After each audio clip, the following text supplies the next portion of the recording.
여러분 안녕하십니까? 아시아투데이 구독자 여러분, 그리고 아토TV 시청자 여러분, 매주 수요일 여러분 만나 뵙는 아시아투데이 주필 고성국입니다. 아주 덥습니다. 마치 한증막에 들어온 것 같은 그런 더위라고 하는데, 이게 지금 습도가 높아서 그렇습니다. 이게 장마철 한가운데 있는 날씨라서 습도가 100이 나왔다는 얘기도 있고, 그런데 어쨌든 온 이 공기가 지금 습기로 가득 차 있습니다. 그런가 하면 갑자기 비가 쏟아졌다가 또 그쳤다가를 지금 반복하고 있는 상황이기도 합니다. 정말 후텁지근한 무더위입니다. 면역력이 많이 떨어질 수 있고, 또 사소한 일로도 짜증이 나고 그럴 수 있습니다. 스트레스 지수가 굉장히 높은 그런 상황입니다. 이럴 때일수록 좀 모든 걸 다 내려놓고 가볍게 하는 것이 좋겠습니다. 저도 그걸 잘하는 건 아닙니다만, 저도 최대한 그렇게 하려고 노력합니다. 웬만한 일은 그냥 웃어 넘기고, 먼저 고개 숙이고, 그렇게 마음을 좀 편하게 가지면서 스트레스 지수를 좀 낮춰주는 것이 꼭 필요한 그런 날씨입니다. 혹석이 여러분들 건강 잘 챙기시기 바랍니다. 어제가 국민의힘 전당대회가 있었습니다. 오늘 아시아투데이는 어제 있었던 전당대회, 그리고 미국 대선과 관련돼서 후보 교체 후에 해리스 돌풍이 불고 있다는 소식, 그리고 지금 이 종북 좌파들이 국회 국민동의라는 형식으로 윤석열 대통령 탄핵 청문을 지금 열어가고 있는데, 이에는 이, 눈에는 눈. 민주당 해산 국민동의 청원, 그리고 정청래 제명 국민동의 청원도 자유우파 진영에서 발의를 해서 국민동의 요건인 5만 명을 훌쩍 넘겼습니다. 이 문제까지 저희 아시아투데이, 대한민국에서 가장 좋은 신문 종합일간지 아시아투데이 주요 뉴스와 사설을 통해서 좀 짚어드리겠습니다. 저희 아시아투데이 어제자 탑 뉴스는 하만주 특파원의 기사인데요. 미국의 민주당 대선에서 민주당 후보로 해리스가 사실상 확정됐다는 기사입니다. 또 해리스가 검사처럼 트럼프를 다룰 것이다 라고 트럼프 후보를 향해서 아주 강력하게 공격을 시작했다는 그런 기사도 있습니다. 최효구 기자의 기사입니다. 해리스가 검사 출신이거든요. 그러니까 검사처럼 트럼프를 다루겠다. 지금 트럼프 후보는 몇 개인지도 모를 그 사법 리스크를 안고 있지 않습니까? 이게 트럼프 후보의 이제 최대 약점이라고 할 수 있는데, 검사 출신답게 트럼프 후보의 사법 리스크를 공격하면서 부각시키는 이런 방식으로 대선 레이스를 뛰어들었습니다. 여론조사가 계속 발표되고 있는데, 해리스 후보, 사실상 후보로 확정됐는데, 해리스 부통령이 2% 안팎으로 트럼프 후보를 쫓아갔다는 보도가 있는가 하면, 또 어떤 조사에서는 오차범위 내이긴 하지만 해리스가 트럼프를 넘어섰다, 이겼다, 이런 조사도 지금 나오고 있는 상황입니다. 얼마 전까지는 트럼프의 시간이었습니다. 특히 암살 총격 사건에서 기적적으로 살아난 트럼프가 이 귀에 이렇게 반창고 같은 거 이렇게 붙이고 나온 거가 굉장히 인상적이지 않았습니까? 그때가 트럼프의 시간이었다고 한다면 이제 바이든의 후보 사퇴 후 사실상 후보로 확정된 해리스에 대한 모든 언론의 관심이 집중되면서 이제 해리스의 시간이 시작됐다. 뭐 언제까지 갈지는 좀 지켜봐야 되겠습니다만 미국 대선이 굉장히 역동적으로 그렇게 움직이고 있다. 이런 소식 저희들이 전해드리겠습니다.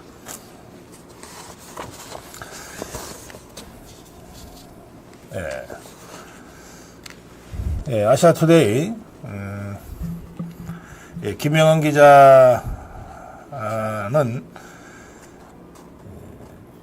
전대 막판에 그 나경원 후보와 한동훈 후보 간에 공소 취소 요청과 관련된 논란이 있었고 그 논란을 보면서 국민의힘의 오래된 당원들이나 자유우파 국민들이 한동훈이 이럴 줄 몰랐다 이러면서 한동훈에 대한 역풍이 세게 불었는데 이 역풍을 뚫고 그래도 한동훈 대세론이 무너진 것은 아니다 라는 것을 입증한 전당대회였다. 그렇게 보도하면서 용산 윤석열 대통령과의 관계 재설정이 관건이다. 이런 기사를 냈습니다. 관련해서 김명은 기자는 새 지도부가 친한과 친윤의 균형을 맞췄다는 기사도 전하고 있습니다. 당대표는 한동훈이지만 같이 선출된 최고위원회 구성을 보면 한동훈과 함께 팀 한동훈으로 같이 선거운동을 했던 최고위원 후보 중에서는 장동혁이 그리고 청년 최고위원 중에서는 진정호가 선출이 됐는데 그렇게 되면 한동훈과 장동혁과 진정호 해서 최고위원회 구성해서 3명의 한동훈 세력이 있는 거고 반면에 비록 당대표 선거에서는 졌지만 원희룡과 러닝메이트였던 이뇨한 최고위원 그리고 어느 쪽과도 러닝메이트를 하지 않았지만 그래서 자력으로 당선됐지만 여러 가지 언행으로 봐서 반한동훈의 입장을 취해온 김재원 그리고 김민전 이 세 사람이 이번에 최고위원에 당선되면서 3대3의 균형이 맞춰진 것 아니냐 그런 얘기들이 나오고 있는데 그 대목을 김명은 기자가 친한 친윤 균형 맞췄다는 제목으로 기사를 썼습니다. 그러나 역시 모든 초점은 대표로 모아질 수밖에 없죠. 어제 국민의힘의 새 대표로 선출된 한동훈 미래로 간다, 변화를 시작하겠다 이렇게 각오를 다졌습니다.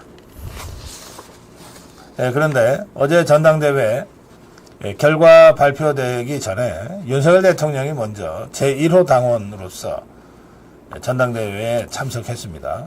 해서 축사를 했는데 그 자리에서 윤석열 대통령은 운명공동체, 당정, 대통령과 당이 운명공동체다, 원팀이다 라고 하는 것을 여러 차례 강조하면서 주목을 불끈 쥐었습니다. 윤석열 대통령은 대통령과 당이 한 몸이다 라고 하는 것을 그동안도 일관되게 주장해왔고 어제 전당대회 축사를 통해서도 다시 한번 강조했는데 과연 이런 대통령의 메시지를 새로 당을 이끌 한동훈 지도부가 잘 받아들이고 받들어 갈지는 조금 더 지켜볼 필요가 있겠습니다.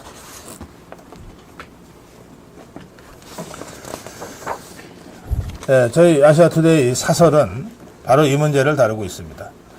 여당의 새 지도부가 구성이 됐는데 대통령과 여당 그리고 정부가 삼위일체를 이뤄가야 한다는 것을 사설로 주장했습니다. 한동훈 새 지도부의 어깨가 무겁다.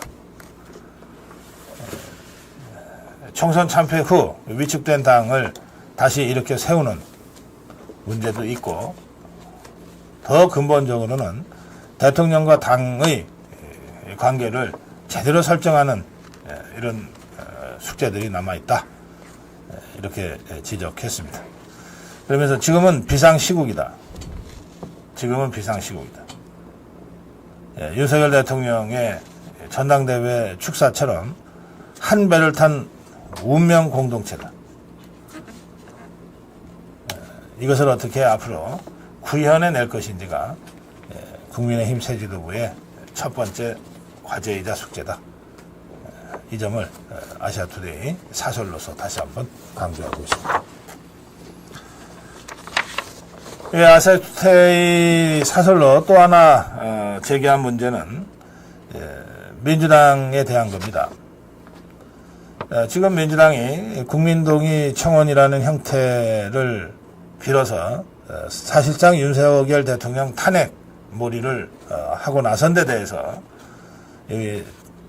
자유파 보수 진영에서 그러면 우리도 이에는 이로 대응하겠다 하고 민주당 해산 청원을 국민청원 형태로 발의해서 서명을 받아왔습니다. 또 법사위를 아주 난폭하게 운영하고 있는 정청래에 대해서 정청래 제명이라는 국민동의 청원도 받아왔습니다. 이게 다 5만을 넘겼습니다. 그러니까 이제 민주당이 장악하고 있는 국회에서 국회 국민동의 청원의 요건인 5만을 넘어서 지금 청원이 이루어졌으니 어떤 형태로든 처리해야 될 겁니다. 아시아투데이는 이 문제와 관련해서 사설에서 이렇게 주장합니다. 민주당의 머리가 아플 것이다. 같은 청원 형식으로 정적수 5만을 넘겼으니 어느 청원은 청문회를 개최하고 어느 청원은 폐기하는 식으로는 할 수가 없지 않겠느냐. 정청래 제명과 민주당 해산 청원은 민주당이 청원이라는 형식에 스스로 발목이 잡힌 상황인데 이거 청원대로 하는 수밖에 없지 않겠느냐. 이런 식으로 그런데 이런 식으로 5만 명만 서명하면 뭐든지 다 청원으로 가야 되는 이런 이 청원 제도가 정치 상황에 따른 당리당략과 특정인을 공격하는 수단 또는 방탄하는 수단으로 악용되지 않도록 해야 될 책임은 국민한테 있는 게 아니라 국회한테 있는 것이다. 특히 거대 야당한테 있는 것이다. 라고 하는 점을 저희들이 아시아투데이 사설을 통해서 강력하게 제기했습니다. 네, 아시아투데이 대한민국에서 가장 올바르고 좋은 신문입니다. 정도 언론 아시아투데이를 여러분들 조중동 돈 내고 보시잖아요. 저희 아시아투데이를 구독해서 봐주시면 좋겠습니다.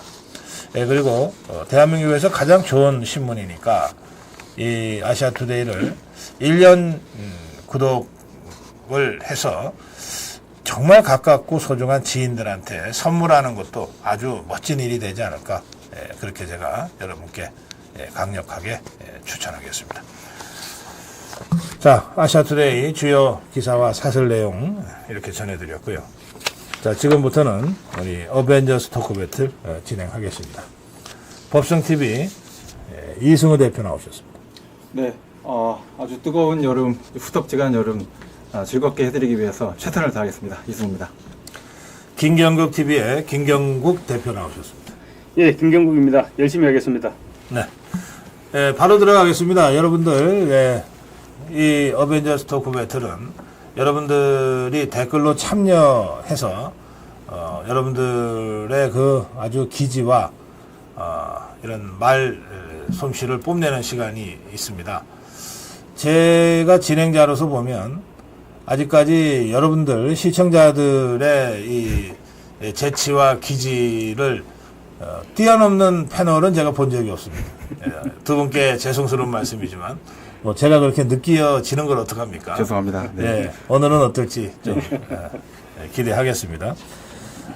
오자 토크부터 바로 가겠습니다. 오자 토크. 예, 여러분들 저희 이 대한민국에서 가장 좋은 신문 정도언론 아시아투데이 3개월 무료 구독을 하실 수 있는 무료 구독권을 선물로 드리는 코너입니다. 오자토크 여러분들 지금부터 함께 참여해 주시면 좋겠습니다. 자, 주제 내겠습니다. 어제 국민의힘 전당대회에서 한동훈이 당대표로 선출됐습니다. 한동훈에게 지금 어떤 얘기들을, 어떤 말씀들을 해 주시겠습니까? 5자로 가겠습니다. 5자. 지금 한동훈에게 여러분 어떤 얘기를 해 주시고 싶으십니까?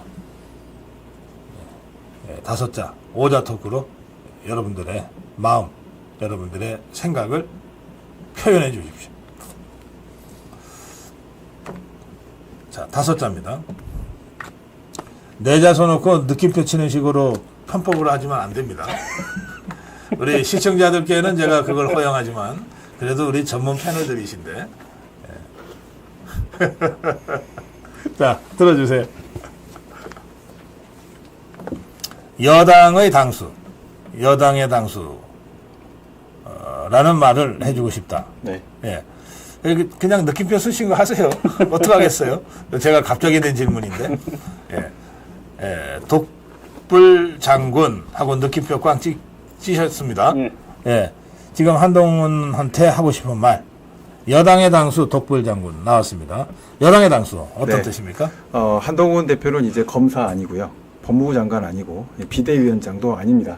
여당의 당수거든요. 여당의 당수라는 이제 새로운 지위에 부합하는 당정관계, 국정운영의 파트너, 그리고 대야관계에 대한 것을 재설정해 줬으면 좋겠다라는 의미를 담아서 여당의 당수다라고 했습니다. 지금 국민의힘 당대표가 어떤 자리인지를 좀 잘 알아라. 그렇습니다. 예. 네. 비대위원장도 아니고 검사도 아니고 검사도 아니고 법무부 장관도 아니고 법무부 장관도 아니다. 네, 그렇습니다. 집권당의 네. 대표다. 당수입니다. 여당의 네. 당수다. 네. 거기에 맞게 행동하라. 그렇습니다. 이런 주문을 하시고 싶다. 예, 그렇습니다. 자, 독불 장군 꽝. 예. 예, 같은 얘기입니다. 지금 한동훈 대표는 이제 지금까지 뭐 비대위원장도 아니고 또 뭐 법무부 장관도 아니고 책임이 막중한 자리에 있습니다. 여당의 대표의 자리에 앉았습니다. 그럼 여당의 대표에 앉아 있는 자리에 앉았는 만큼 지금까지 사실 여러 경선 과정에서도 많이 시끄럽지 않았습니까? 그런 과정들을 좀 이제 정리해야 할 책임은 자기한테 있는 것입니다. 자기 혼자서 잘났다고 생각하면 결코 그 자리를 계속 영광스럽게 끝내지는 못할 것이다. 이런 얘기입니다. 알겠습니다. 자, 두 분이 같은 취지로 지금 있는 자리 이번에 새로 맡게 된 역할이 집권당의 대표다. 여당의 당수라는 점을 한시도 잊어서는 안 된다. 독불장군처럼 혼자 가는 자리가 아니다. 네. 이런 말씀까지 하셨습니다. 자, 오자 토크, 우리 시청자 토크 함께 보시고 두 분을 선정해 주시면 좋겠습니다. 어이구, 많이 하셨습니다. 자, 맨 첫 번째 오자 토크는 정도를 가라. 약간 비속어나 이 욕설에 가까운 오자는 제가 건너뛰겠습니다. 정도를 가라. 정신 차려라. 똑바로 해라. 각 세우지 마. 배반하지 마. 자유우파 길. 원칙대로 해. 당청이 한몸. 덤비지 마라. 뻔뻔스럽다. 정신 차려라. 팩트로 하라. 둘이 한마음. 주의 정리해. 친윤으로 가. 자유우파임. 좀 더 배워라. 보수스럽게. 동혼 3개월. 이건 무슨 뜻일까요? 곧 정리된다. 여당의 걱정. 제명 구속해. 제명 구속해. 정치는 감성. 여당 대표임. 태극기 부대. 인간의 정치. 자, 한 분씩 선정해 주시겠습니까? 각 세우지 마. 각 세우지 마. 이 무슨 뜻이에요? 각 세우지 마. 대통령하고 각 세우지 마라 그 이야기는 되겠습니까?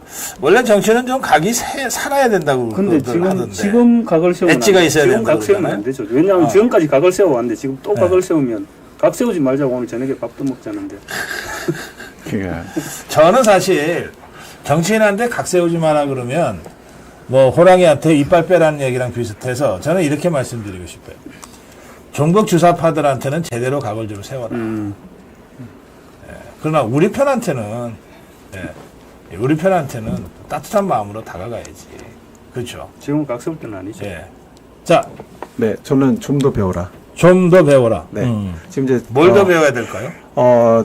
윤석열 정부의 국정 운영과 관련된 정책 기조를 좀 많이 연구를 하셔야 될 것 같다는 생각이 좀 많이 들었고요. 이번에 당대표 선거하시면서 그걸 잘 모르는 것 같아요. 네, 제 생각엔요. 충분히 이제 학습하실 기회가 없었지 않았을까.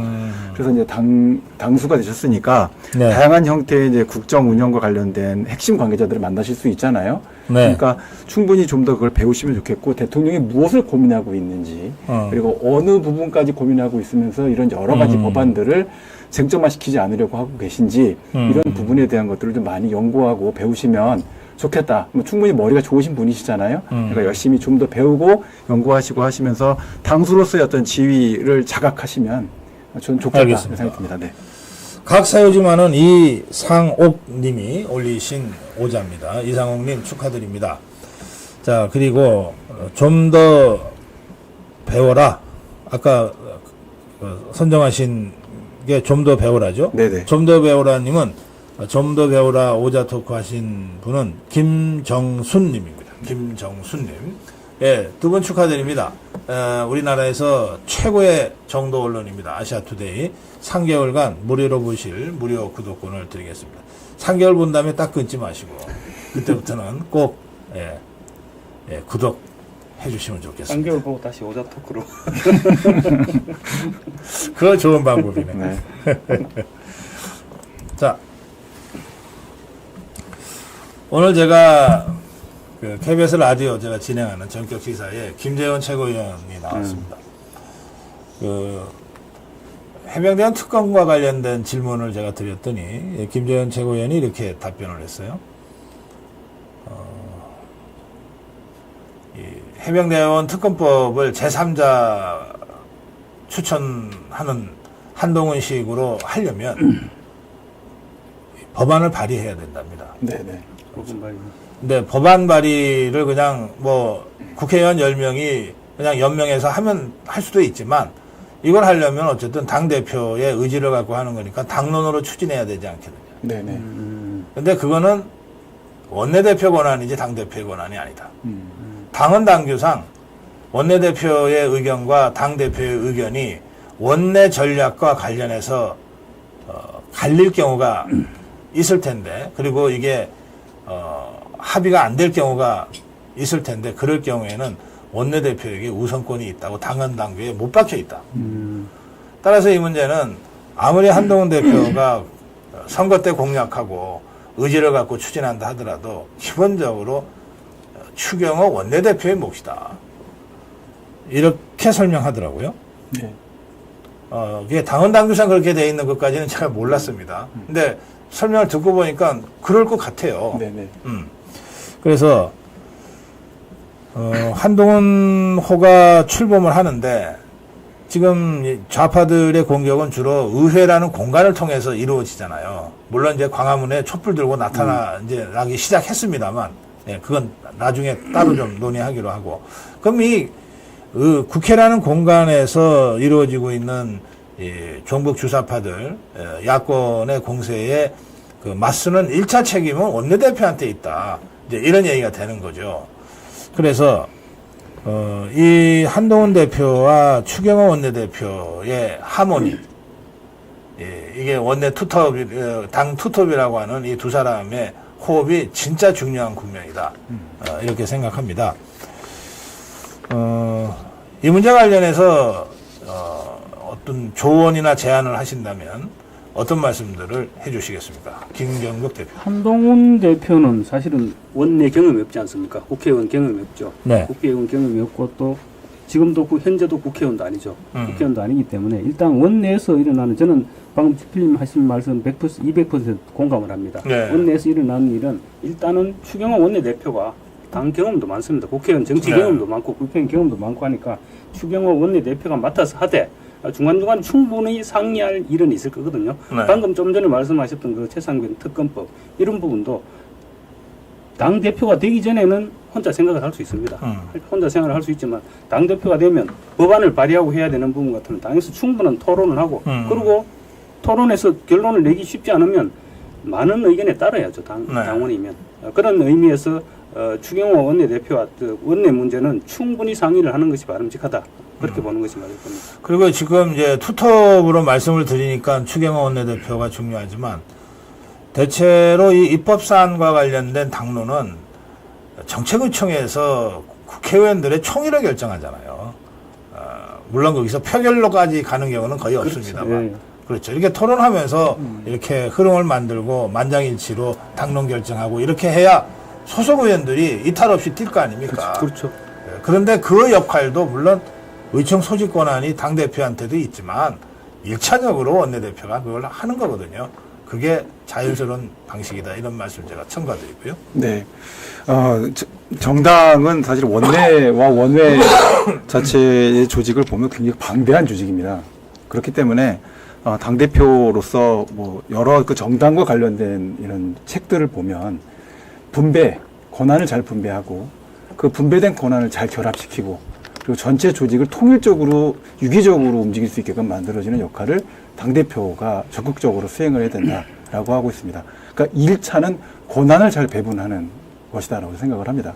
원내대표가 플로어에서 그와 같은 경험과 경륜을 가지고 의원들을 설득해서 진두지휘할 수 있게끔 공간을 열어주는 것, 그것도 제가 볼 때는 당대표의 아주 중요한 기능이다라고 생각을 하고요. 네. 그 과정을 통해서 여러 가지 정보들을 투명하게 서로 공유하면서 원외에서 그것을 지원할 수 있는 전략적인 교두보를 마련해 주는 것, 그 역할들을 잘 결합시켜주고 통일시켜 주시면 아주 유능한 당대표라는 평가를 받게 되시지 않을까라고 생각합니다. 예. 그 한동훈 대표가 선출되면서 추경호 원내대표에 대해서 이제 이런 차원에서 관심이 이제 예전에 비해서 더 모아지고 있는데, 추경호 원내대표는 지난번에 원내대표 경선을 통해서 원내대표에 선출되긴 했지만, 그때 사실상 거의 추대 분위기였어요. 그렇죠. 그러니까 동료 의원들의 신망이 굉장히 높은 원내대표라는 뜻이고요. 그리고 한동훈 대표와는 윤석열 정부 초대 개각에서부터 함께 장관 국무위원으로 일을 1년 반 넘게 해왔잖아요. 물론 이제 추경호 원내대표는 경제부총리로, 한동훈 대표는 법무부 장관으로 이렇게 서로 맡은 영역은 다르지만 국무위원이라고 하는 거는 그거는 국가 전반에 대해서 같이 함께 공유하고 연서 같이 하고 그런 자리잖아요. 그러니까 그런 의미에서도 추경호 원내대표하고는 이미 내각에서 1년 반 이상 호흡을 맞춰온 이런 점들이 있고, 또 추경호 원내대표의 스타일이 자기 거를 먼저 내밀거나 자기 주장을 먼저 강하게 드라이브하거나 이런 스타일이 또 전혀 아니에요. 굉장히 차분하고 경청하고 웬만하면 다른 사람들의 의견을 좀 받아들여서 이렇게 순리로 풀어가려고 하는 스타일이니까 어떤 면에서 두 사람이 좀 잘 맞는다. 그런 말씀도 제가 좀 드려야 되겠습니다. 이 추경호 원내대표에 대한 기대가 상당히 높아졌다. 그런 점을. 자, 이제 다음 문제가요. 이게 고위직 인선입니다. 지금 한동훈 대표가 가장 먼저 해야 될 게 당 인사일 텐데요. 우선 지명직 최고위원, 뭐 이거는 좀 천천히 지명하는 경우도 있지만 뭐 그건 적임자가 없을 때 얘기고 뭐 일부러 늦출 이유는 저는 없다고 생각합니다. 지명직 최고위원, 그 다음에 사무총장이 있어요. 사무총장. 정책위원장은 원내대표와 거의 한 세트이기 때문에 정책위원장까지는 뭐 지금 당대표가 임명하는 걸로 바꿔놓기는 했지만 그거는 원내대표 의견을 좀 존중해야 될 것 같고요. 당대표 임명에도 의총 추인도 받아야 되죠. 그러니까요. 예. 근데 이제 사무총장은 그야말로 당대표 직스칼이니까. 그리고 또 주요한 이 주요 당직들이 쫙 있거든요. 그러니까 이 당직 인사에서부터 이제 한동훈의 생각, 뭐 인사가 많다라 그러니까 드러날 것 같은데, 자, 제가 질문 드리겠습니다. 뭐 이 사람을 여기에 이렇게 특정해서 얘기하는 건 좀 적절치 않은 것 같고요. 그러나 한동훈 대표 체제에서 그게 뭐가 됐건 좀 중용해라, 이런 사람. 이런 사람 좀 중용해라. 추천하고 싶은 사람 있으면 3명 이내에서 이름을 써주십시오. 실제로 한동훈 대표가 뭐 장관을 하면서 정치권과 이러저러하게 인연을 맺어오긴 했지만 정치권에 들어온 거는 이제 6개월 남짓되기 때문에 사람을 잘 모를 수가 있어요. 국회의원이나 당 쪽에 있는 사람들을 잘 모를 수가 있어요. 그래서 제가 두 분께 이런 특별한 주문을 드립니다. 저도 잘 모르는데 어떻게 하면 좋을까요? 저도 그래서 오늘 말씀을 구체적으로 드리기는 어려울 것 같아서 네. 어떤 형태를 좀 고민을 해주시면 좋겠다 쪽으로 저는 준비를 많이 해갖고 왔거든요. 좋습니다. 그러면 뭐 그걸 쓰셔도 되고. 네, 왜냐면 성함을 이렇게 언급해도 제가 완전히 잘 모르는 분을 함부로 이렇게 말씀드릴 수가 없어서. 예, 죄송합니다. 알겠습니다. 네네. 자, 그러면 우리 이승우 대표 말씀부터 좀 듣겠습니다. 네. 저는 이제 사무총장을 맡아주실 분은 한동훈 위원장 대표의 스타일을 이제 고려하고 전체적인 그런 규모를 봤을 때 굉장히 꼼꼼한 분이 지금 필요하다 생각이 전 들었습니다. 그래서 원내 조직도 같이 잘 보살펴 주실 수 있는 분이면서 그러면서 전체적인 것을 좀 안방마님처럼 관리해 줄 수 있는 그런 분이었으면 좋겠다 생각이 들었어요.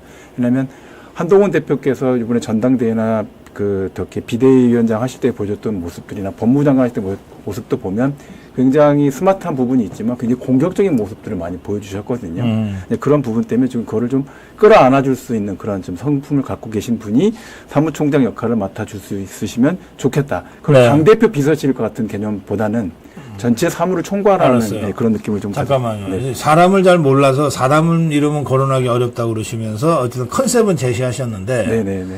우리 이승우 대표가 주신 컨셉대로라면 누가 떠오릅니까? 사람 잘 아시잖아. 제가 사람 생각한다고 지금 말을 제대로 못 들었습니다. 알겠어요. 네. 좀 꼼꼼하게 안방마님처럼 챙길 수 있는 네, 사람. 그렇습니다. 네. 예. 그런 사람을 사무총장으로 했으면 좋겠다. 네, 그렇습니다. 아, 그래요. 네. 예. 그리고요. 근데 예. 그다음에 그 지명직 최고위원을 하실 분은 제 생각에는 좀 전략적인 진앙 같은 분이 한 분 좀 선발되시면 네. 좋겠다라는 생각을 많이 했습니다. 전략적인 뭐요? 진앙이요. 꾀주머니. 진앙. 네, 그래서 아이디어를 진앙. 많이 내주실 수 있는 분. 이런 분이 한 분 더 있으시면 좋겠다. 이런 생각이 좀 들었습니다. 근데 그분을 누구로 하면 좋을지까지는 제가 잘 모르겠습니다. 네. 예. 일단 거기까지 하실래요? 네네. 자, 김경국 대표. 근데 저도 전체적인 구도를 그림을 그려봤는데요. 네. 그 사람 조금 이따 말씀드리기로 하고 지금 일단은 한동훈 또 진종호 또 한 명 누굽니까? 장동혁 이렇게 세 명이고 그다음에 이제 김재원, 김민전, 인요한 이렇게 세 명이지 않습니까? 그렇다면 지명직은 지금 어쨌든 절묘하게 이렇게 가 있는 상황이거든요. 만약에 한동훈 위원장이 처음부터 이렇게 내 편 아니면 친윤 이렇게 챙길 생각이 아니라면 지명직은 아예 색깔이 없는 청년이나 여성 이런 사람들 특히 청년 이런 쪽으로 색깔이 완전히 없는 그런 사람을 데리고 왔으면 좋겠다 이런 생각을 해봤고요. 그리고 제가 생각하는 이번 인사의 당직 인선의 포인트는 정책위 의장일 것 같습니다. 정책위 의장. 예, 정책위 의장을 어떻게 할 것이냐에 따라서 한동훈 대표의 그림이 그려지지 않겠느냐. 지금 아까도 말씀드렸지만 지금 이제 정점식 정책위 의장 같은 경우 이제 2개월 됐거든요. 네. 이제 2개월 된 사람을 만약에 이제 새로운 사람을 하겠다 해서 교체를 했을 때, 그럼 그때부터 이제 또 시끄러워지기 시작할 거거든요. 당연히 또 의총 추인을 받아야 될 것이고, 그러면 시끄러워지는데, 네. 그렇게 하느니 그냥 정책위 의장을 스테이 시키고, 그 다음에 그렇게 정책위 의장을 스테이 시키면 어떤 일이 생기냐면, 최고위원회의 멤버가 9명 아닙니까? 9명인데 이제 원내대표 정책위 의장 포함해서 이제 9명 되잖아요. 네. 9명 되면 정점식 정책위 의장이 스테이하면 5대4로 이제 굳이 가르자면 굳이 친윤 비윤으로 가르자면 친윤 친한으로 가르자면 네. 5대4로 친윤이 5명 친한이 4명 이렇게 되거든요. 그렇게 됐을 경우에는 아마 사무총장은 이제 자기 주변에 어쨌든 당의 살림을 살아야 되는 사람이니까 자기와 가까운 사람 아니면 뭐 자기 생각을 잘 수행할 수 있는 사람을 맡기지 않겠느냐. 네. 이런 그림을 그려봤고요. 그리고 또 추천할 만한 사람은 있나요? 추천? 꼭 이 사람을 이 자리에까지는 아니지만. 저는 박정아 의원 이런 사람이 참 괜찮을 것 같아요. 박정아 의원 같으면 나름대로 사람이 꽤 중심이 있습니다. 중심이 잡혀 있는 사람이 그리고 친한으로 분류되어 있기도 하지만 사실은 친윤에도 가깝거든요. 그래서 그 정도 중립적인 사람이 괜찮지 않겠느냐 이런 생각이 그래요.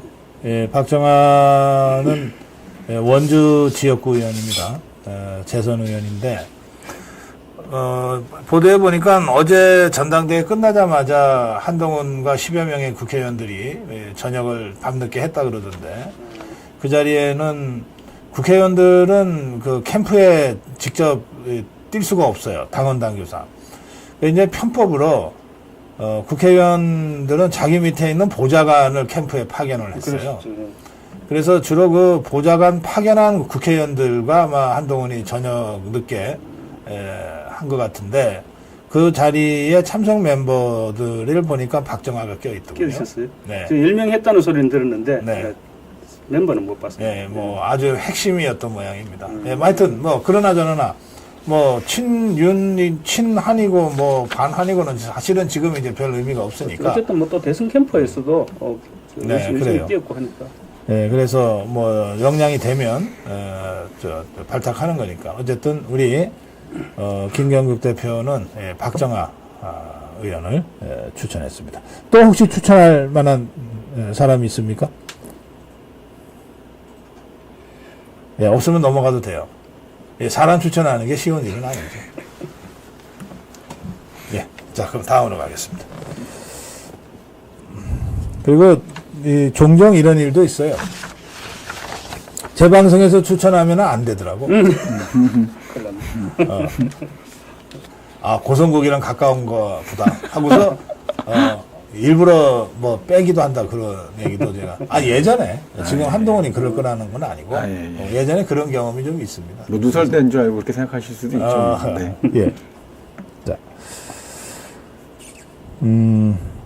한동훈이 대표가 되자마자 더불어민주당이 불쑥 이 압박 카드를 내밀었어요.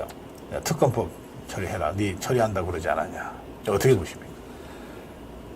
최상병 특검법 말씀이죠. 예. 최상병 특검법 제가 아까도 말씀드렸다시피 최상병 특검법은 지금 한동훈 대표 혼자서 결정할 일이 아닙니다. 절대로. 결정했어도 안 되고요. 지금부터 당의 충분한 당의 총의를 모아서 그렇게 나가야 될 일인데 민주당에서는 압박 카드로 일단 밀어내겠죠. 압박 카드로 들이밀겠지만 굳이 뭐 지금 와서 거기 응답할 필요는 없지 않습니까? 그리고 또 이재명 대표도 얼마 전에 한동훈 대표가 꺼내던 카드 난 못 받는다 이렇게 얘기를 했었거든요. 예. 뭐 그래서 근데 그거 조금 좀 불안해요. 그러니까 어젠가 오늘인가 어쨌든 한동훈이 지금 계속 뭐 온 매체로와 인터뷰를 하고 있는데 나온 얘기 중에 그 대목이 있어요. 이재명 대표가 왜 제3자 특검법을 안 된다고 거부했는지 모르겠다. 뭐 그런 대목이 있습니다. 그러면 이재명이 갑자기 확 돌아서서 좋다 그러면은 한동훈이 얘기한 그 제3자 특검법이라도 받겠다 그러면 어떻게 되죠? 민주당에서는 흔들기 위해서도 그럴 수도 있죠. 그럴 수 있단 말이에요. 충분히 그럴 수 있죠. 그러니까 이 정치인은 그런 면에서 말조심을 진짜 해야 돼요. 지금부터 이제 힘 조절해야 되는 겁니다. 지금도 대표가 된 상황에서 나는 무조건 최상병 특검 가야 된다. 이렇게 얘기하면 안 되죠. 지금 계속 그렇게 오늘도 그렇게 주장을 하고 있단 말이에요. 뉘앙스는 그렇게 가고 있는 건 맞죠. 그러니까 예. 네, 저도 이제 두 가지가 좀 중요할 것 같은데요. 국회 관련해서 뭐 의논을 하신 다음에 이건 정쟁용 법안이다. 그다음에 민생 법안이다. 이걸 선명하게 좀 선을 그어서 대응하겠다는 논리를 좀 밝혀주셨으면 좋겠고요. 네네. 그다음에 이제 선거 전략과 네. 당선 후의 전략은 달라야 되잖아요. 네. 그 구설수에 오를 수 있는 표현은 사실 지금으로서는 당대표의 지위가 있으시니까 네. 당수로서의 무게감을 좀 가지셨으면 좋겠다는 생각이 좀 듭니다. 네. 네. 네. 알겠습니다. 하여튼 제 야당은 지금 그야말로 꼼수에 꼼수가 있는 집단이잖아요. 이재명 대표 같은 경우에 뭐 돌아서서도 다른 말 할 수 있는 그런 캐릭터니까 네. 충분히 그런 아마 입장을 바꿀 수도 있을 겁니다. 예. 그 한동훈이 그동안 그 대해 왔던 사람들하고는 좀 종류가 다르다. 물론 검사 시절에는 그런 사람들을 많이 접해봤겠지만, 예? 근데 절대 우위에서 접하잖아요. 이거는 평등한 관계에서 부딪히는 거고요. 그건 좀 다르다. 네, 전혀 다르죠. 네. 네. 그런 점에서 좀 정말 바짝 긴장해야 되겠다. 그런 생각이 저도 듭니다. 자, 이제 정청래 가겠습니다. 사실 이거 국민 동의 청원 5만 명이면은 뭐 의무적으로 뭘 처리한다는 조항을 저 좌파들이 만들었어요. 또 문재인 때 청와대 청원도 저 문재인이가 만드는 거 아닙니까? 그래가지고 이거를 국민 동원하는데 특히 그 대깨문이나 개딸들 동원해가지고서 이 자유파 공격하는데 이것들이 잘 써먹었거든요. 이거 국민의 뜻이다 이러면서. 근데 이것들이 지금 된통 지금 역공을 받고 있습니다. 예, 민주당 그러면은 해산하자 하는 청원도 지금 10만이 넘었고, 정청래 제명하자는 것도 지금 5만을 최단 시일 내야만 넘었을걸요? 4일 만에 넘었고요. 예. 그런데 지금 정청래 제명, 방금 말씀하신 정청래 제명 방금 말씀하신 그 청원은 네. 제목은 일단 정청래 해임 청원입니다. 해임 네. 청원인데 안에 내용은 정청래 제명입니다. 그렇죠. 네, 제명이고 그다음에 또 정청래 제명을 제목으로 한 청원이 또 지금 또 있어요. 지금 4만 명 정도 됐습니다. 아하. 그래서 두 개 합치면 지금 한 12만 명 됩니다. 근데 이제 그런 문제도 있더군요. 자유대한 호국단의 오상종 단장이 이제 정청래 해임 그 청원을 했는데, 이걸 이제 그 소관 상임위에다가 이걸 올려야 되잖아요. 그렇죠. 소관 상임위가 법사위가 아니래요. 운영이라 그러네요. 운영위도 아니래요. 윤리특위래요. 근데 윤리특위 지금 윤리특위 아직 구성도 안 됐을 거예요. 그러니까 우원식이가 윤리특위도 구성 안 했으니까 직무유기다 그러고 우원식을 또 하겠다는 거예요. 그렇잖아요. 이게 국회의원의 제명 관련 또 이게 정청래를 해임해야 된다는 그 청원의 요지가 그 국회의원의 그 품위를 손상하고 막 이렇게 돼 있거든요. 그러니까 그거는 정무위 소관도 아니고 운영위 소관도 아니에요. 이게 국회 윤리특위 소관이에요. 근데 왜 윤리특위를 국회의장, 부의장, 상임위 다 뽑아놓고 왜 윤리특위는 아직도 이거 가동을 안 시키냐? 너 직무유기한 것 아니냐? 직무유기 맞네요. 예. 그래. 그래서 의원식을 직무유기로 탄핵하겠다. 지금 그거 준비하고 있답니다. 뭐 하여튼 그건 그렇고. 네네네. 자, 7자 토크입니다. 7자 토크. 근데 이거 7자 토크 하면 또 여러분들 막 욕설, 막 비속어 이런 거 쓰실까봐 좀 걱정되는데, 예, 그거는 좀 피해서 해주세요. 예. 우리 아토TV는 정론 정도 유튜브입니다. 욕설이나 비속어 말고도 얼마든지 하실 수 있어요, 여러분.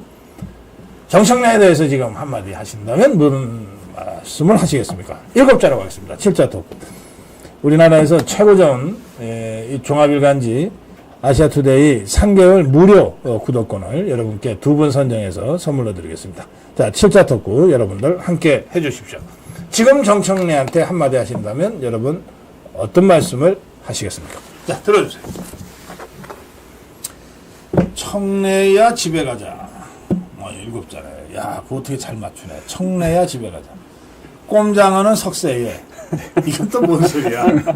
예, 꼼장어는 석쇠에. 그건 무슨 말이죠? 하도 꼼수를 많이 부리고요. 하도 이렇게 삐질 이것저것 저렇게 빠져나가는 그런 모습이 꼼장어 같이 느껴져서. 네, 꼼장어는 빨리 석쇠에 올려서 구워서 이렇게 끈질 내야 되지 않나 이런 생각이 좀 많이 들었습니다. 네. 예, 제가 부산에서 어릴 때 그 자갈치 시장을 가면 저 꼼장어를 이제 그 골목이 있잖아요. 막 구워서. 네. 잘 아시죠? 예. 그 꼼장어가 정말 저 마지막까지 이리 틀고 저리 틀고 비베베베 꼬고 그러죠. 네. 초고추장 팍 찍어. 예. 근데 맛은 있어요. 네, 맛은 있어요. 예. 꼼장어는 석쇠에. 자, 청래야 집에 가자. 정청래가 사실은 이번에 탄핵 청문회, 탄핵 청문회로 자기는 뭐 히트 쳤다고 생각할지는 모르겠습니다. 히트 친다고 생각할지는 모르겠지만 결국은 지금 이게 지금 탄핵 청문회가 자성자박이 됐거든요. 그렇지. 자기 법사위원장 해임에다가 자기 국회의원 제명 청원까지 올라왔으니까. 아마 아니 정청래는 그 훈장이라고 생각할지 몰라요. 자기는 훈장이라고 생각해요. 정청래 마인드가 그래요. 그러니까 며칠 전에 반응이 이랬었거든요. 좋다. 내 청문회 하자. 그래서 CCTV를 가려보자. 이렇게 얘기를 했었는데 지금 또 좀 이따 말씀드리기로 하고 지금 어제는 또 페이스북에다가 예. 굉장한 장문의 글을 올렸어요. 장문의 글을 올렸는데 그 글이 뭐냐면 내용이 그 청원에 올라왔던 정청래 쉽게 얘기하면 제목 그 탄핵 사유 그 사유에 대해서 일일이 하나하나 반박을 해놨습니다. 그러니까 자기는 청문회 못 받겠다 이거죠. 가자 그럴 때는 언제? 그러니까 그게 뭐 이제 하루 만에 바뀌어? 그게 무슨 그게 있느냐면 예. 그 청원 거기 보면 항목 중에 이제 청원 뭐 제명 사유인지 해임 사유인지 항목이 있지 않습니까? 항목 중에 보면 표시가 완전히 글씨가 아예 없는 항목이 있어요. 한 항목이 한 이 정도 한 5줄 되는데 동그라미만 다 있어요. 블랭크 처리한 거죠. 그 내용이 이제 궁금할 거 아닙니까? 이건 뭔데 이렇게 사람들이 못 보게 했느냐? 아주 궁금하니까 이제 알아보니까 그 내용이 정청래 아들 얘기예요. 아들 얘기는 아시지 않습니까? 뭐 성추행하고 뭐 이런 학폭. 그렇죠. 성추행하고 학폭하고 그 부분인데 그건 의혹 단계죠? 의혹이라고 그거는 정청래도 시인을 했습니다. 아, 그럼 팩트. 네, 그거는 팩트고 그 사실은 팩트고 그 다음에 이제 문제가 뭐냐면 학폭이 그때 40일인가 뭐 이렇게 반성 애가 어디 뭐 교육받고 하는 게 있죠. 사회교육. 예, 그 교육 받는 그 하고 그다음에 부모도 한 열흘 정도 교육받고. 맞아. 그거 있어요. 네, 미성년자 경우에는. 꽤 심각한 그 정도인데 얘가 촉법 소년이었어요. 촉법 소년이니까 크게 처벌은 안 받았는데 문제는 보통 그 정도 학폭이 있었으면 분리를 시켜야 되잖아요. 강제 전학. 그렇죠. 강제 전학을 시켜야 되는 피해 학생하고 그렇죠. 분리시켜야 되는데 그 이후로 계속 학교를 같이 다녔다는 거지. 그래서 그 부분이 있어가지고 정청래가 아마 그때는 국회의원 달았다가 쉬다가 이렇게 했잖아요. 그때는 국회의원이 아니었을 수도 있는데 어쨌든 간에 그 타이밍은 안 따져봤습니다. 그것 때문에 이제 정청래가 뭐 영향력을 행사해서 안 했는 게 아니냐 그런 부분이 거기 포함되어 있나 봐요. 예. 그래서 제가 정청래가 갑자기 막 해명했다는 걸 듣고 그것 때문에 혹시 해명했는 거 아닌가 이런 생각도 해봤습니다. 아니 뭐 그게 다 드러나는 팩트라면 굳이 동글동글하게 할 것도 없을 것 같은데. 그러니까 이제 인터넷 치면 다 나옵니다. 치면 정청래 그 부분 학폭 애 부분이 다 나오거든요. 네. 다 나오는데도 불구하고 이거 블랭크 처리했는 거는 뭔가 또 이상하지 않느냐. 그래요. 아니 그 정도 같으면 그 대통령 그 의혹사항 그런 부분도 확인도 안 된 부분인데 블랭크 처리해야지. 알겠습니다. 자, 청래야 집에 가자. 자, 이제 한 분씩 선정해 주십시오. 빨리 집으로 가라. 7자 맞습니다. 빨리 집으로 가라. 자격증 없는 이게 8자가 돼버렸네. 자격증 없는 돌팔이에서 8자가 돼버렸네. 네. 죄송합니다. 제가 7자를 제가 지금 주문했는데요. 자격미달 정청래. 이거 7자 맞습니다. 자격미달 정청래. 국민의 뜻 쪼라째. 아들 학폭 이야기. 정청래 너나 잘해. 먼저 인간이 되라. 독야 청래하리라. 뭐야? 독야 청래하리라. 청래 아들 왜 가려? 조금 전에 우리 김경국 대표가 설명하신 바로 그 대목이거든요. 손주들 뭐라 할까? 눈에 뵈는 게 없나? 청래야 그만해라. 어이구 이렇게 숫자 토크를 많이 하셨네. 열받는 사람들이 많아가지고. 군대 안 간 정청래. 이것도 팩트입니까? 군대 안 간 정청래. 속됐잖아요. 저 감옥 갔다 왔다고 네. 군대를 안 갔군요. 네. 국회를 남는 장사 한 거지. 국회를 최저질로. 아들 학폭 말해봐. 개구리와 올챙이 이건 무슨 뜻일까요? 개구리와 올챙이. 올챙이 쪽 생각 못한다는 뜻인가? 청개구리 뒷발쭉. 자, 논평할 가치 없다. 저 얼굴 안 봄 럭키. 우물안의 개구리. 지구를 떠나거라. 저질이 어쩌다가. 괜히 불쾌해져. 하고 느낌표 꽝 했어요.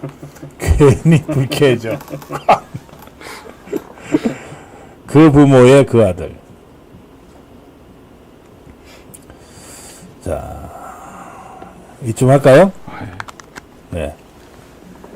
거울을 봐라 청래도 있습니다. 청래 주먹이 운다도 있군요. 자, 한 번씩 정해 주실까요? 논평할 가치 없다. 논평할 가치 없다. 논평할 가치 없다. 네, 논평할 가치 없다. 김경열님. 내가 보고 있나? 내 동생인가? 김경열님. 논평할 가치 없다. 대한민국에서 가장 좋은 신문 정도언론 아시아투데이 3개월 무료 구독권 드리겠습니다. 자, 저는요 괜히 불쾌해져 느낌표. 괜히 불쾌해져 꽝. 네, 괜히 불쾌해져 꽝. 자, 산호초님입니다. 산호초님도 아시아투데이 3개월 무료 구독권 보내드리겠습니다. 저희들한테 연락 주시기 바랍니다. 이게 뭐 아들 얘기가 있어서 제가 좀 편치는 않습니다. 이게 뭐 국회의원 정청래, 정치인 정청래가 아니라 그 아들까지 연루된 그 토크를 하게 돼서 자, 그럼 그렇고요. 김두관의 그 쓰레기, 집단 쓰레기 발언 이거 이제 언론 지웠어요. 그리고 지금 계속 사과하고 다닙니다. 그리고 자기가 안 했대요. 메시지 팀장이 했다고 이제 그러고 있는데. 이걸 어떻게 보십니까? 팩트 아닌가요? 제가 그때 팩트로 보이던데 집단 지성이 아니라 집단 쓰레기다 이 문구잖아요.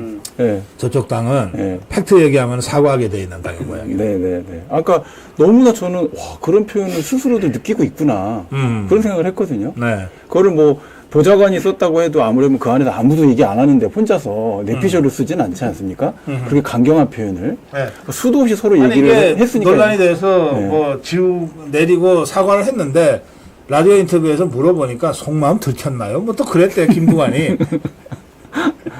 사실이 다 그렇게 보고 있지 않습니까? 다 알고 있는 사실인 것 같은데. 김두관이 바보입니까? 그걸 저 밑에 참모들이 실수하게요. 말도 안 되는 얘기입니다. 그리고 김두관 지금 김두관 후보가 이번에 출마하고 난 뒤에 했는 얘기들 보면 굉장히 세게 나갔거든요. 이재명 대표한테 연임 나온 그 부분에 대해 가지고 당신 2026년에 저 지방선거 공천 말하자면 이렇다는 얘기죠. 그 내용은 2026년 지방선거 공천 혼자 다 해먹으려고 나온 거 아니냐.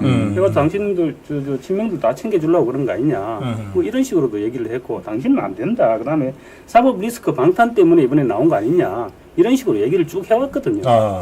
그냥 이런 부분 토론에서 그냥 나온 얘기들이거든요. 그래서 그런 부분들이 뭉쳐져 속으로 지금 확 차여 있는데 90몇 프로씩 계속 나오고 짜증나니까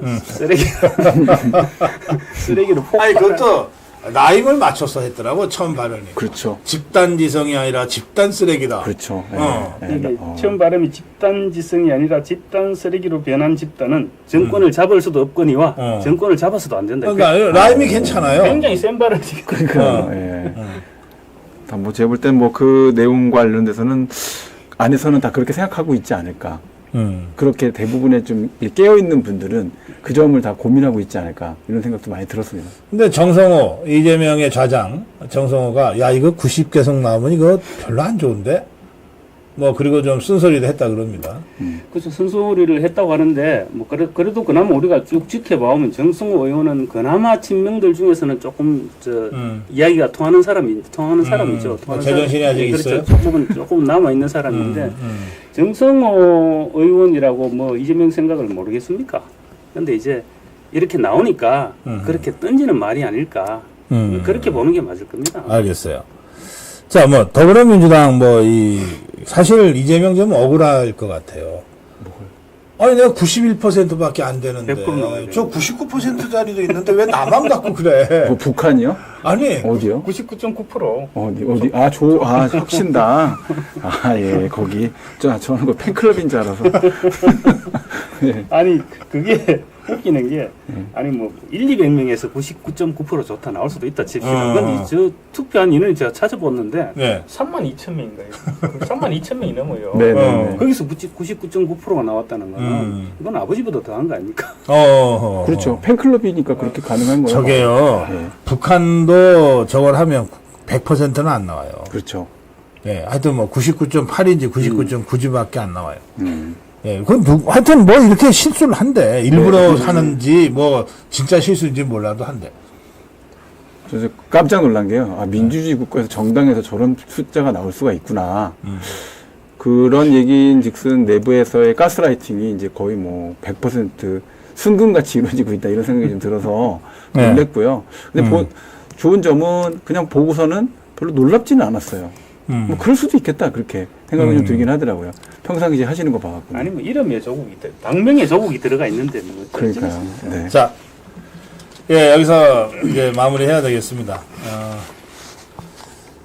한동훈 당선에 대해서 총평 한마디 하시라고 저한테 주문하셨는데 제가 어제 저녁 고성구 TV에서 정론일침과 칼럼으로 이미 논평을 많이 했고 또 오늘 저녁에 잠시 후에 고성구 TV 8시부터 하는 데 가서도 제가 논평을 할 겁니다. 여기서 다시 그걸 되풀이하는 것은 뭐 우선 시간도 별로 없고요. 다 끝났기 때문에 좀 그렇습니다. 고성구 TV에서 여러분 확인하시면 좋겠습니다. 자, 마무리 한 말씀씩 듣겠습니다. 당이 진짜 곧 깨질 것 같았는데 어제 전당대회 그나마 그 깨지기 앞전에서 전당대회가 무사히 끝난 것 같습니다. 무사히 끝난 것 같은데 뭐 결과는 뭐 호불호가 있을 테니까 뭐 결과는 다 본인들이 생각하실 것이고 어쨌든 당이 안 깨지고 이렇게 잘 대표를 선출했고 그리고 오늘 저녁에 또 모여서 단합을 한번 도모한다고 하니 우리 잘 되길 한번 기다려 보겠습니다. 그리고 좀 이제 9월 있으면 좋은 소식도 들려올 거니까 조금 더면 좀 참고 있으시면 어떠실까 싶습니다. 예, 이성호 대표님. 네. 정부가 추진하고 있는 윤석열 정부의 정책 자체가 굉장히 효과적으로 작동하고 있는 부분들이 많이 있습니다. 이것을 여당에서 당원들과 국민들에게 잘 전달을 하고 호응을 이끌어낼 수 있는 전략적인 기반이 마련됐으면 좋겠다 이런 생각이 듭니다. 단적으로 얘기했을 때 대학연구소에서 필요하는 R&D와 그리고 실무 현장에서 필요로 하는 R&D 두 개를 비교해 본다면 실무 현장은 돈을 벌 수 있는 R&D고요. 대학연구소는 사람을 키우는 정도의 R&D입니다. 자, 이런 점에 대해서 정부에서 많은 것을 고민하고 실제 돈을 어떻게 써서 국가 발전을 위해서 나아갈 것인지 안보를 위해서 쓸 것인지에 대한 부분들을 정말 노심초사해서 일을 하고 있는 부분들을 당정이 협력해서 잘 풀어나갈 수 있는 새로운 전기가 됐으면 좋겠습니다. 네, 이상입니다. 예. 두 분 다 아주 중요하고 의미 있는 말씀하셨습니다. 김경국 대표는 이제 전대는 끝났다. 다 함께 하나가 돼야 될 시간이다. 그런 말씀하셨고요. 이승우 대표 말씀을 들으면서 저희도 조금 더 좀 경각심을 가져야 되겠다 생각해요. 이를테면 이번에 체코의 24조의 원전 수출이 거의 성사된 상황입니다. 우선 협상 대상국으로 선정이 됐으니까 이변 없으면 이제 가는 건데 이게요. 이명박 정권 때의 그 4대강 사업비와 거의 같은 수준입니다. 그렇죠. 당시에도 정부 예산은 24조가 안 됐어요. 수자원에서 몇 조를 얹어서 28조였거든요. 근데 그거 갖고 우리가 몇 년 동안 그건 논쟁을 했잖아요. 하냐마냐. 그런 거가 이번에 단 한 건의 수주로 해결이 되는 거거든요. 그리고 이게 이 문재인 정부 주사파 정권 하에서 완전히 파괴되고 해체된 원전 생태계가 2년 만에 복원됐다는 증거 아닙니까? 그렇습니다. 이게 원전 생태계 복원 없이 어떻게 그것도 이 원전 강국인 프랑스하고 경쟁을 해서 우리가 우선협상 대상국이 될 수 있습니까? 이건 정말 기념비적인 사건인데 이런 게 어느 언론도 제대로 다루지를 않아요. 맞습니다. 국민의힘에서도 이게 전당대회에 정신이 팔렸는지 거의 뭐 논의들이 안 됐어요. 그러니까 지금 말씀하신 대로 윤석열 정부가 하고 있는 정말 중요한 일들을 앞으로는 좀 제대로 국민들한테 알려야 되겠다. 그리고 그런 걸 하는데 당과 대통령실이 어느 쪽이 더 설득력이 있냐? 역시 당이 좀 설득력이 있을 거예요. 네. 대통령실이나 정부는 우리가 이런 거 했어요라고 자화자찬처럼 가면 오히려 소구력이 떨어지잖아요. 네네. 그런 점에서 좀 정말 당이 심기일전해서 대통령실과 하나가 된다는 게 이런 구체적인 그 어젠다를 통해서 하나가 돼야지. 네. 말로는 맨날 하나가 된다 그러면서 실제로 역할을 안 해버리면 결국 외로워지는 건 대통령 아닌가 그런 생각이 듭니다. 오늘 두 분의 마무리 말씀에서 저도 한마디 얹어서 여러분께 말씀드렸습니다. 오늘 아투TV 주필의 소리 여러분 끝까지 함께해 주신 여러분께 감사드리고 오늘 어벤져스 토크베타 함께해 주신 김경국TV의 김경국 대표 그리고 법승TV의 이승우 대표 두 분께 감사드립니다. 함께 인사드리고 오늘 마무리하겠습니다. 여러분 고맙습니다. Welcome to my party, we're just getting started. A life is a dream or a nightmare scarred.